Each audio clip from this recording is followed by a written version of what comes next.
lisan dalam agama kalau dipergunakan dengan kebaikan, maka akan baik.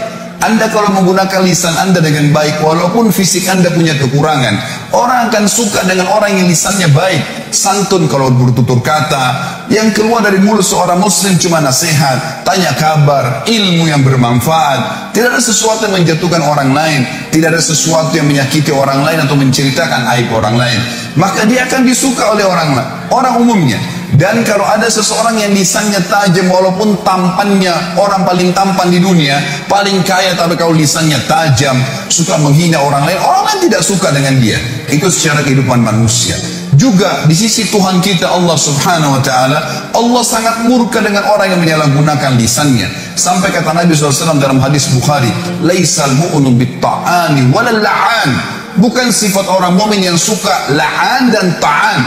Ini dua-duanya bahaya lisan. Suka melaknat, menyial-nyialkan orang, kamu sial, kamu gini, kamu buruk, selalu dihina, dikata-kata yang tidak baik, menjadikan. Dan juga ta'an, suka menghina-hina orang lain. Dua-duanya ini adalah sifat bukan orang mukmin, bukan orang mukmin. Jadi dijelaskan oleh Nabi SAW. Surah ini teman-teman sekalian mengajarkan kepada kita tentang harusnya seorang muslim menjaga lisannya. Mari kita renungi bersama-sama sabda-sabda Nabi SAW berhubungan dengan masalah ini. Yang pertama, saudara, dalam hadis Bukhari Muslim, Nabi SAW pernah lewat di pasar bersama dengan beberapa orang sahabat. Kemudian ditemukanlah ada bangkai kambing. Bangkai kambing ini tanduknya patah, matanya buta, kakinya patah, dan sudah jadi bangkai. 4 aib sekaligus. Tanduknya patah, matanya buta, kakinya patah, sudah jadi bangkai. Lalu Nabi SAW ingin menarik perhatian para sahabat.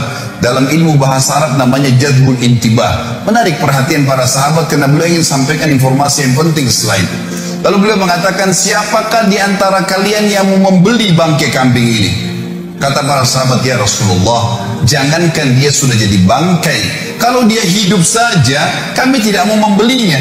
Kalau ada kambing hidup, tanduknya patah, matanya buta, kakinya patah, hidup, nggak ada yang mau beli, apalagi kalau sudah jadi bangkai. Nabi SAW ulangi lagi dengan metode yang berbeda, dengan metode yang sama tapi dengan bahasa yang berbeda.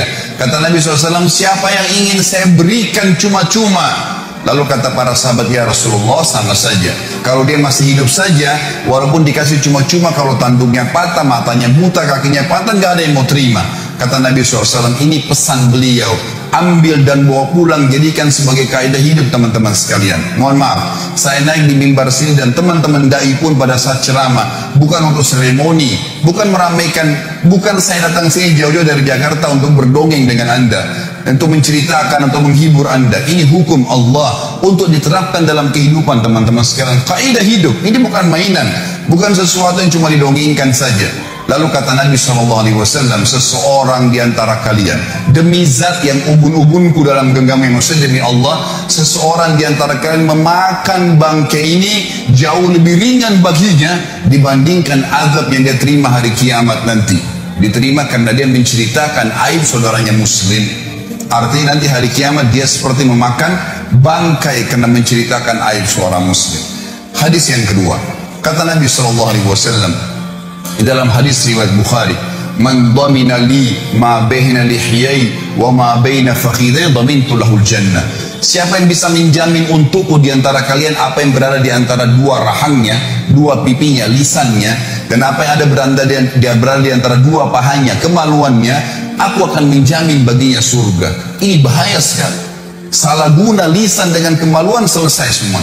Bahkan kata Nabi SAW, zina dimulai dengan lisan seseorang dan dibenarkan oleh kemaluannya. Dua benda di tubuh kita ini berbahaya sekali. Jangan sampai salah gunakan, kontrol. Ini harus penting.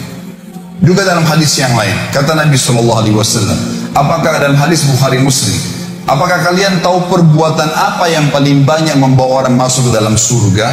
Nabi SAW lempar kepada para sahabat, ingin mendengar apa yang mereka ketahui. Lalu mereka mengatakan Allah dan Rasul yang lebih tahu.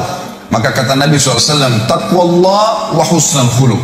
Kalian patuh pada Allah, kerjakan yang diperintahkan, tinggalkan yang dilarang, dan kalian memiliki akhlak yang mulia, baik sama orang, tata kerama. Lalu Nabi SAW balik mengatakan, apakah kalian tahu perbuatan apa yang paling banyak membawa orang masuk dalam api neraka? Maka sahabat pun mengatakan Allah dan Rasulnya lebih tahu. Kata Nabi SAW, al-fammu wal farj, mulut seseorang dan kemaluannya. Ini dua benda yang paling banyak membawa orang masuk ke dalam api neraka. Saudara, sibukkan lisan kita dengan kata-kata yang baik. Semuanya, para ulama kita, kalau mereka diam, maka mereka berzikir. Kalau mereka berbicara, yang dikeluarkan semuanya kata-kata emas. Rabi' ibn Haytham rahimahullah, seorang ulama tabi'in yang masyhur dengan ketakwaannya. Beliau pernah didatangi oleh muridnya dua orang dan berkata kepadanya, wahai imam ini kiai, apa rahasianya sampai membuat anda bisa mengontrol lisan anda? Karena Rabi' ibn Haytham diam terus. Kalau dia bicara yang penting. Artinya di sini bukan tidak boleh bercanda, bukan tidak boleh tertawa. Nabi SAW bercanda dan tertawa, tapi sesuatu yang jujur, tidak ada kedustaan, tidak ada sesuatu yang bisa menjatuhkan orang lain, menghinanya, sesuatu yang baik-baik saja. Maka kata beliau, wahai murid-muridku, apakah kalian masih ragu di pundak kanan dan kiri kalian ada malaikat yang selalu mengawasi kalian dari Tuhan kalian, yang mencatat yang baik dan yang buruk, dan demi Allah pasti akan dibacakan dan dihisabkan untuk kalian nanti di sana di akhirat.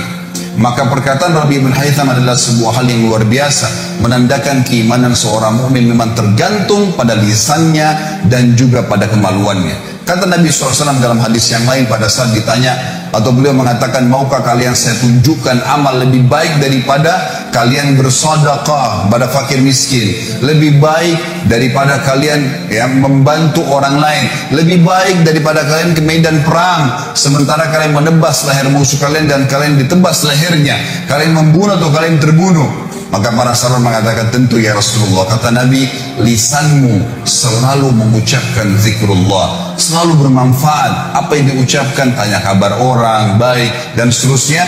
Maka tidak ada yang lain selain itu, teman-teman sekalian. Dan kata Nabi SAW juga dalam hadis Bukhari Muslim, man kana yu'minu billahi wal yawmil akhir falyakul khairan aw liyasmut. Siapa yang mengaku beriman pada Allah hari akhir, tinggal nunggu sebentar jemaah sekalian. Tunggu aja ajal datang. Saya tidak dapat jaminan dari siapapun di sini. Ujung masjid ini tiba-tiba sekarang ada malaikat maut datang mencabut roh saya dan saya jatuh tergeletak tiba-tiba. Ini bukan doa tapi bisa saja datang. Kemudian saya meninggal. Orang cuma mengenal Khalid Basalamah pernah ceramah. Cuma seperti itu saja. Dan begitu bisa terjadi pada anda semua. Bukan berarti orang harus masuk ruangan ICU baru kemudian dia meninggal dunia. Setiap saat. Dan semuanya akan ada hisabnya, saudaraku. Maka kata Nabi SAW, siapa yang mengaku beriman pada Allah dan hari akhir, maka dia hanya mengucapkan yang baik saja, yang Allah ridhahi, yang baik, gitu ya. Atau dia diam, tidak usah ucapkan yang lainnya. Maka harus kita ambil pelajaran, dan tentu masih banyak hadis berhubungan dengan masalah ini, tapi saya rasa saya cukupkan dengan ini, saudaraku.